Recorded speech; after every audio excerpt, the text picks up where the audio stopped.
زبور مزامیر کی کتاب۔ کیا آپ مزامیر زبور کی کتاب کا خلاصہ پیش کر سکتے ہیں؟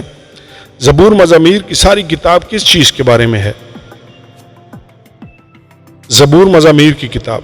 مصنف مزامیر یا زبور کی کتاب کا اختصار کے ساتھ جو تعارف پیش کیا جاتا ہے اس کے مطابق اس کتاب میں 73 مقامات پر داؤد کو بطور مصنف پیش کیا گیا ہے۔ اس فہرست کے بہت سارے مزامیر پر داؤد کی شخصیت کی مہر ثبت ہے جس کی بڑی آسانی کے ساتھ شناخت کی جا سکتی ہے۔ اگرچہ یہ بات بالکل واضح ہے کہ اس کتاب کے بہت سارے زبوروں کو داؤد نے لکھا تھا، لیکن مزامیر کے اس سارے مجموعے کا مصنف صرف داؤد اکیلا ہی نہیں ہے۔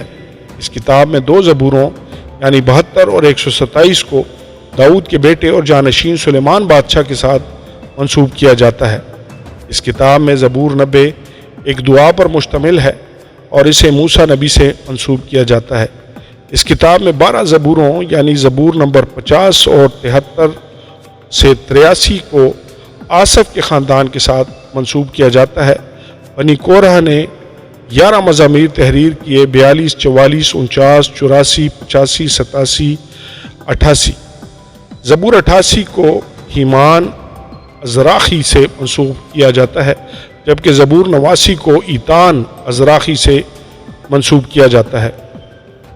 موسیٰ اور سلیمان کے علاوہ مزامیر کے جتنے بھی اضافی مصنفین کا ذکر ملتا ہے وہ سبھی کے سبھی یا تو کاہن تھے یا پھر لاوی تھے، اور داؤد کے دور حکومت میں خداوند کی پرستش کے لیے موسیقی اور مزامیر کا انتظام کرنا ان کی ذمہ داریوں میں شامل تھا۔ اس کتاب میں 50 زبور ایسے ہیں جن کے مصنف کے بارے میں خصوصی طور پر کچھ بھی بیان نہیں کیا گیا۔ سنِ تحریر۔ اگر مزامیر کی تصنیف کے اوقات کار اور اس سارے مواد کا جو ان کے اندر ہے احتیاط کے ساتھ جائزہ لیا جائے تو اس سے یہ ظاہر ہوتا ہے کہ یہ کئی صدیوں کے دورانیے میں قلم بند ہوئے تھے۔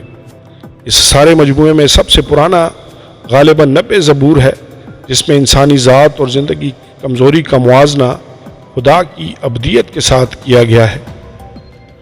اس مجموعے میں سب سے بعد میں تحریر کیا جانے والا زبور غالباً 137 ہے، جو دراصل اسیر اسرائیلیوں کا نوحہ ہے، اور یہ زبور ممکنہ طور پر 586 تا 538 قبل از مسیح کے دورانیے میں لکھا گیا، اور یہ وہ دور تھا جس میں یہودیوں کو اسیر بنا کر بابل لے جایا گیا تھا۔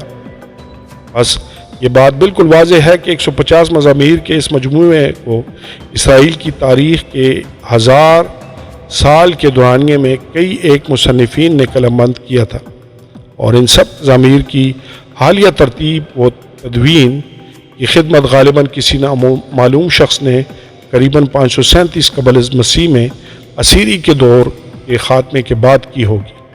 تحریر کا مقصد۔ زبوروں کی کتاب میں 150 مزامیر ہیں اور یہ بائبل مقدس کی سب سے لمبی کتاب ہے۔ اس کے ساتھ ساتھ اس میں بائبل کی کسی بھی دوسری کتاب سے زیادہ اور مختلف موضوعات پر بات کی گئی ہے، جیسا کہ خدا اور اس کی مخلوقات، جنگیں، پرستش، حکمت، گناہ اور بدی، عدالت، انصاف اور مسیحا کی آمد۔ کلیدی آیات۔ 19 زبور 1 آیت۔ آسمان خدا کا جلال ظاہر کرتا ہے اور فضا اس کی دستکاری دکھاتی ہے۔ 22 زبور 16 سے 19 آیات۔ کیونکہ کتوں نے مجھے گھیر لیا ہے، بدکاروں کی گروہ مجھے گھیرے ہوئے ہے، وہ میرے ہاتھ اور میرے پاؤں چھیدتے ہیں، میں اپنی سب ہڈیاں گن سکتا ہوں، وہ مجھے تاکتے اور گھورتے ہیں، وہ میرے کپڑے آپس میں بانٹتے ہیں اور میری پوشاک پر قرار ڈالتے ہیں، لیکن تو اے خداوند دور نہ رہ، اے میرے چارہ ساز میری مدد کے لیے جلدی کر۔ 23 زبور 1 آیت۔ خداوند میرا چوپان ہے، مجھے کمی نہ ہوگی۔ 29 زبور 1 سے 2 آیات۔ اے فرشتگان خداوند ہی کی تمجید و تعظیم کرو، خداوند کی ایسی تمجید کرو جو اس کے نام کے شایع ہے، پاک آرائش کے ساتھ خداوند کو سجدہ کرو۔ 51 زبور 10 آیت۔ اے خدا میرے اندر پاک دل پیدا کر اور میرے باطن میں از سر نو مستقیم روح ڈال۔ 119 باب 1 سے 2 آیات۔ مبارک ہیں وہ جو کامل رفتار ہیں، جو خداوند کی شریعت پر عمل کرتے ہیں، مبارک ہیں وہ جو اس کی شہادتوں کو مانتے اور پورے دل سے اس کے طالب ہیں۔ مختصر خلاصہ۔ زیوروں کی کتاب بہت ساری دعاؤں اور نظموں اور گیتوں کا مجموعہ ہے جس سے پرستش کرنے والے لوگ خدا کی حمد و ستائش کرتے ہوئے اور اسے سجدہ کرتے ہوئے اپنا دھیان اس کی ذات پر لگاتے ہیں۔ قدیم اسرائیل میں اس کتاب کے بہت سارے گیتوں کو عبادات میں استعمال کیا جاتا تھا۔ مزامیر کی موسیقانہ میراث اس کتاب کے عنوان سے ظاہر ہوتی ہے۔ یہ عنوان ایک یونانی لفظ سے ماخوذ ہے جس کے معنی ہیں موسیقی کے آلات کے ساتھ گایا گیا گیت، پیشن گوئیاں۔ خدا کی طرف سے اسے لوگوں کو نجات دہندہ کا دیا جانا مزامیر کی کتاب میں بار بار دہرایا جانے والا عنوان ہے۔ بہت سارے مزامیر میں مسیحا کی نبوتی تصویر کو دیکھا جا سکتا ہے۔ دوسرا زبور 1 سے 12 آیات مسیحا کی فتح اور اس کی بادشاہی کی تصویر کشی کرتی ہیں۔ 16 زبور 8 سے 11 آیات مسیحا کی موت اور اس کے جی اٹھنے کی پیشن گوئی کرتی ہیں۔ 22 زبور مصلوب ہو کر دکھ اٹھانے والے مسیحا کو پیش کرتا ہے اور اس کی مصلوبیت کے بارے میں تفصیلات پیش کرتا ہے جو اس پیشن گوئی کے مطابق پوری بھی ہوئی تھی۔ مسیحا اور اس کی دلہن کا جلال 22 زبور مصلوب ہو کر دکھ اٹھانے والے مسیحا کو پیش کرتا ہے اور اس کی مصلوبیت کے بارے میں تفصیلات پیش کرتا ہے جو اس پیشن گوئی کے مطابق پوری بھی ہوئی تھی۔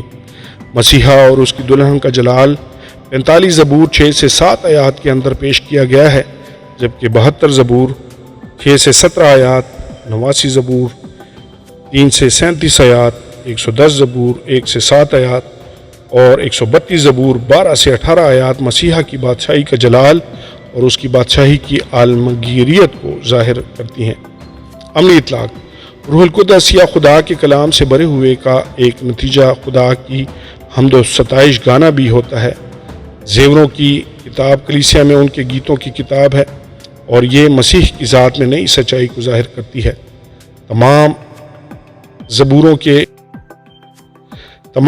کے اندر خدا وہی ایک خداوند ہے جو اسرائیل کا حقیقی اور واحد خدا ہے، لیکن ہم اپنی زندگی کے مختلف حالات میں خدا کی ذات کے سامنے اپنا مختلف رد عمل ظاہر کرتے ہیں۔